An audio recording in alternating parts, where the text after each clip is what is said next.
Magandang balita. Inulat ng Philippine Statistics Authority na bumagal sa 2.1% ang inflation rate o ang pagtaas ng presyo ng mga produkto at serbisyo sa bansa nitong Pebrero mula sa 2.9% noong Enero. Ito na ang pinakamababang antas na naiulat simula noong Setyembre 2024. Ang mas mababang antas ng inflation ay bunsod ng mas mabagal na pagtaas ng presyo ng food and non-alcoholic beverages na nasa 2% or 2.6%. Ang pagbagal naman ng presyo nito ay dahil sa mas mabagal na pagtaas ng presyo ng gulay at iba pang produkto. Kasunod ng mas mababang inflation rate, nanatili sa 2.5% ang average inflation rate ngayong 2025, napasok pa rin sa full-year target ng gobyerno na 2 to 4%.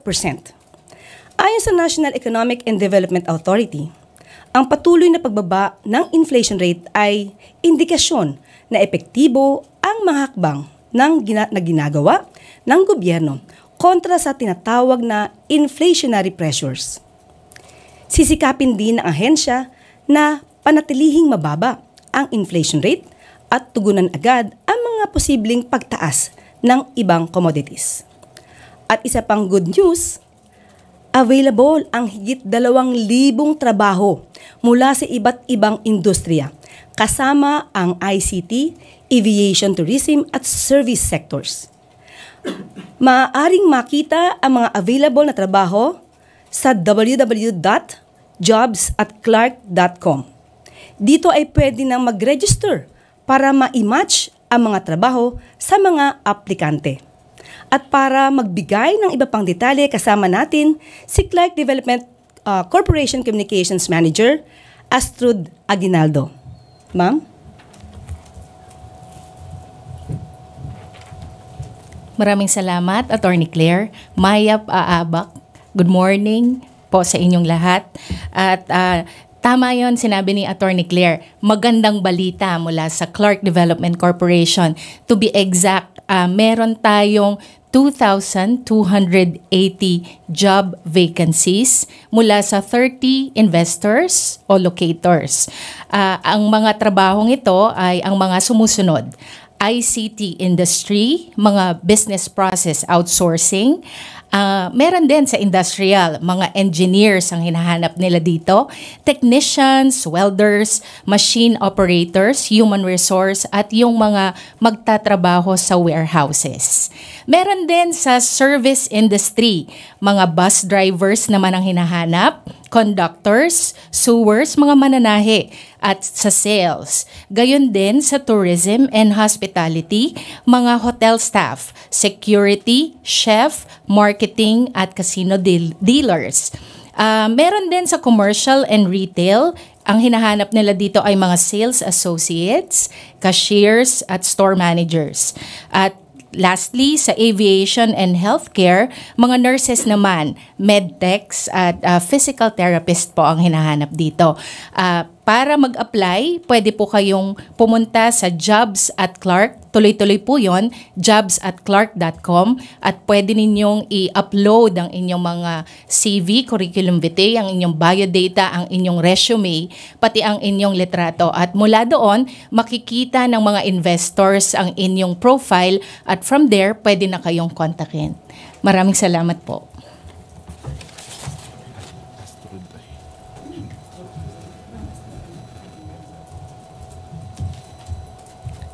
Thank you very much po, Ma'am Astrud Aguinaldo. Ayan. So, meron pa po tayong good news. Nagkaroon po kami kanina ng meeting with Secretary Laurel dahil aasahan po natin ang pagbaba ng presyo ng bigas. Okay?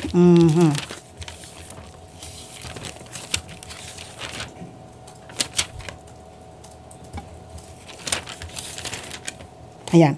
Sa darating po na by March 31, sa ngayon po, ang presyo ng bigas kada kilo ay pumapalo po sa 49 pesos. Pero by March 31 po ay aasahan po natin ang pagbaba nito ng 45 pesos. Pati na po ang presyo po ng baboy ay maaari po ito, maibaba din po by March 10.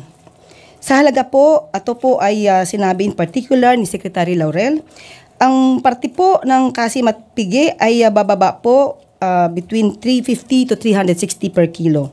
At ang liempo naman po ay maibababa po ng 380 per kilo.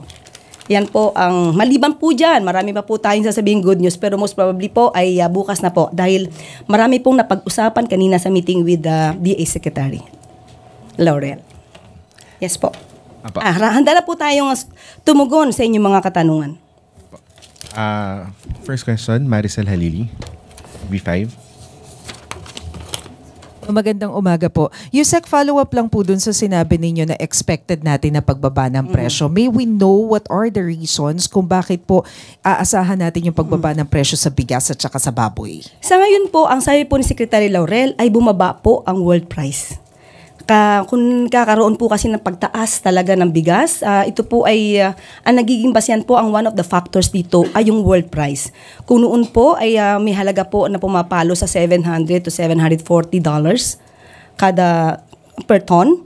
Ngayon po ay bumaba, kung di po tayo nagkakamali, parang bumaba po sa $400 or lesser or $380 per ton. So, yun po ay isa sa mga nakikita natin pong dahilan. Isa lamang po yan sa nakikita nating dahilan para po bumaba ang presyo ng bigas. And ma'am, yung sinasabi po ninyo na from 49 pesos to 45 pesos, ano pong uri ng bigas ito, ma'am? Okay. Meron po kasi binabanggit si DA Secretary about dun sa DT8 na klase po. Ito po ang sinabi niya ay pumalo nga daw po sa $470. Yan. Per ton at pero yung may mas mahal po na 504 ay 400, mas mababa po to, mas mababa. Yung 504 ay pumapalo po sa halaga na $400 per ton. So kaya lang po ang karamihan daw po sa mga Pilipino ay mas gusto nila yung mas mahal na uri, yung DT8. Yung po talaga ang mas hinihingi ng mga consumers natin. And how about on pork, ma'am? Attribute the decrease in price. Yun po, yung binanggit ko po kanina na presyo, opo, yung sinabi po niya mga parte ng pork. Also because of the world price, ano po yung dahilan? Bakit po bumaba? Wala pong nabanggit. Pasensya na po kayo. Basta sinabi lang po niya sa atin ang good news. At titignan po natin at kakusapin natin muli si Secretary Laurel kung ano naman ang naging reason kung bakit nakaya nating ibaba ang presyo ng pork. Salamat po. Apo. Also, ma'am, on another topic, hingi lang po kami ng reaction dun sa statement ni Supreme Court Associate Justice Antonio Co. during the third round of oral arguments on the PhilHealth issue. Kasi he said that the President must release an order reversing the transfer of the 60 billion excess funds to the National Treasury. He said that the money could be used to expand the state insurers' benefits packages, to hire more people to implement its programs, and to answer to the public's needs. Yung sagat lang po ng Malacanang dito. Kung ano po ang ipag-uutos ng Supreme Court, yan po ay susundin natin. Hindi po natin tututulan, hindi po natin lalabanan kung ano po ang inuutos ng Supreme Court.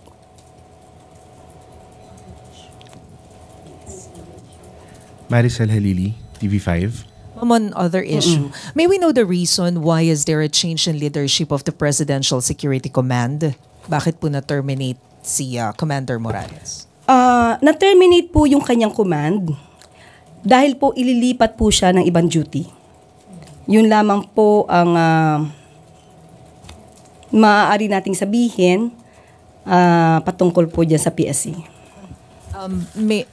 Just to clarify, wala po bang kinalaman dito yung mga issues na lumabas sa news before because there are concerns about Chinese spies na nakatutok doon sa mga presidential facilities? Does it have something to do with this decision, ma'am? Wala pong nabanggit sa atin na ganoon. Lumabas na lamang po na yun nga po ang kanyang command will be considered terminated dahil meron na pong papalit bilang PSC commander. And one final question, ma'am, about the issue. I understand kapag po kasi election period, meron tayong ban doon sa appointment. So nagkaroon po ba ng exemption prior to the appointment of the new PSC commander? Ayon po naman sa date na yan, hindi naman po nag-violate ng anumang polisiya or order or batas. So naaayon pa rin po yan. Tristan Nadalo, Newswatch. Hi ma'am, good morning po.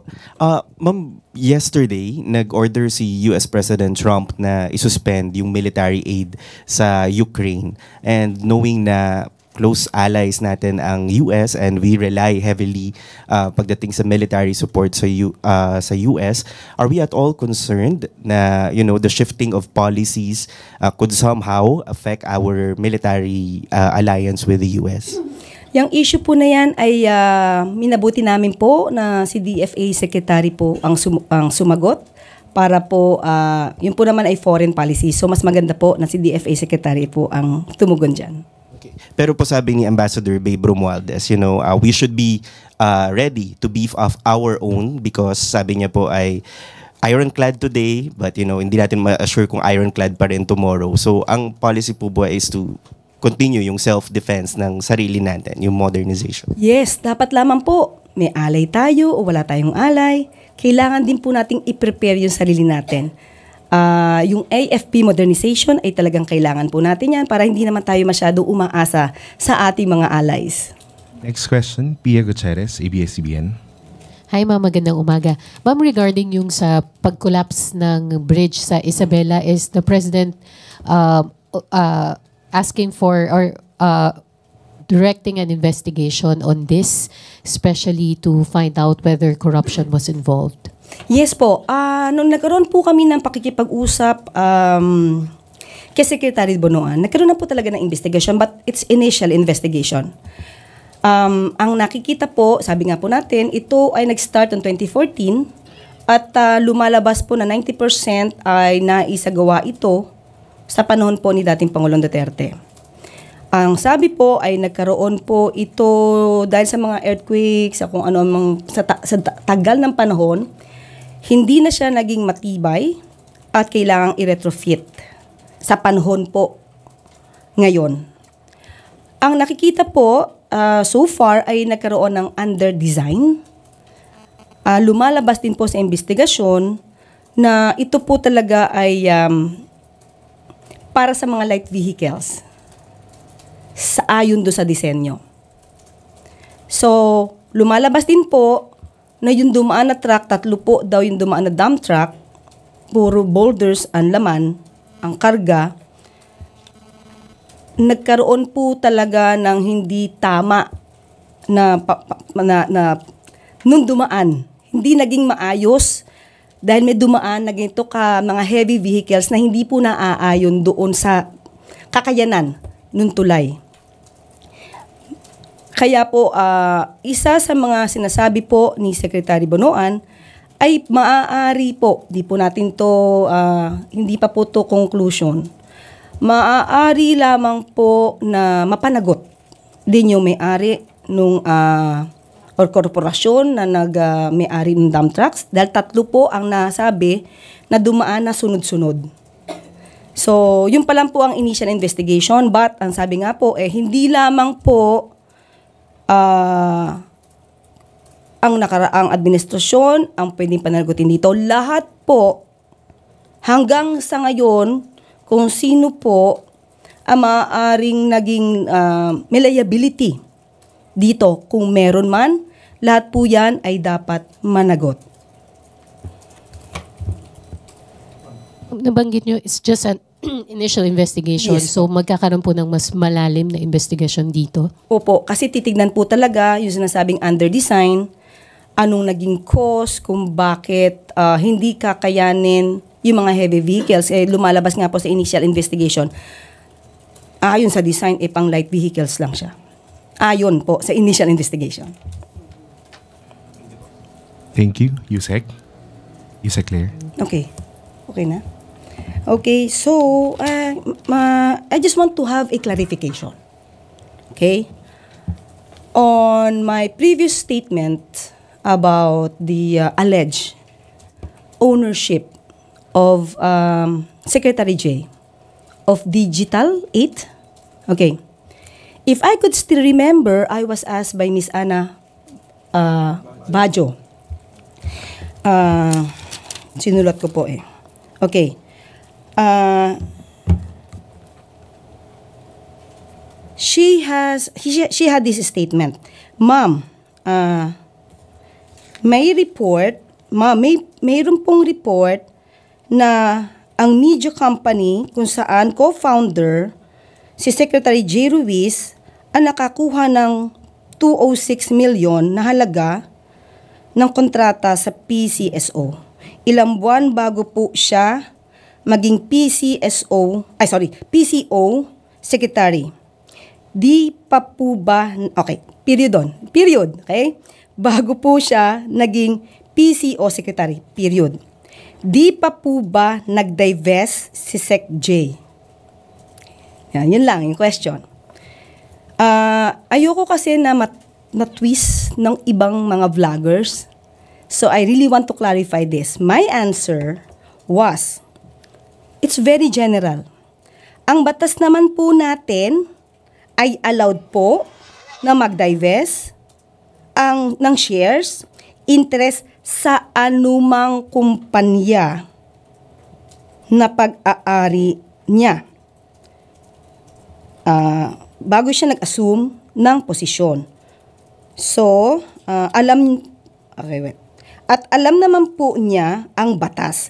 Lahat ng gagawin natin dito ay dapat na naaayon sa batas. So, I neither confirmed nor denied if there is any ownership or shares or interest, Secretary J, over this DG8. I never mentioned the word DG8 as a matter of fact. It's very general. Kung anumang kumpanya, mayroon siya, nirecord ko to. Okay, ulitin natin. Allowed po na mag-divest ng shares, interest sa anumang kumpanya.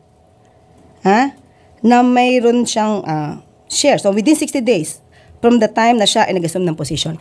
So, there are some vloggers, I don't know other media. There is this, I will not consider that as misquoted because there might be a misunderstanding.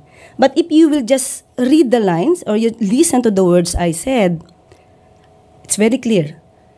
Lahat po ay dapat lang pong mag-divest within 60 days sa anumang kumpanya na mayroon siyang shares. So with Digital 8, I do not have any, I did not say anything about the DG8. So I just want to have it cleared because nagagamit ito as if we have conflicting statements on the alleged DG8. Yun lang po.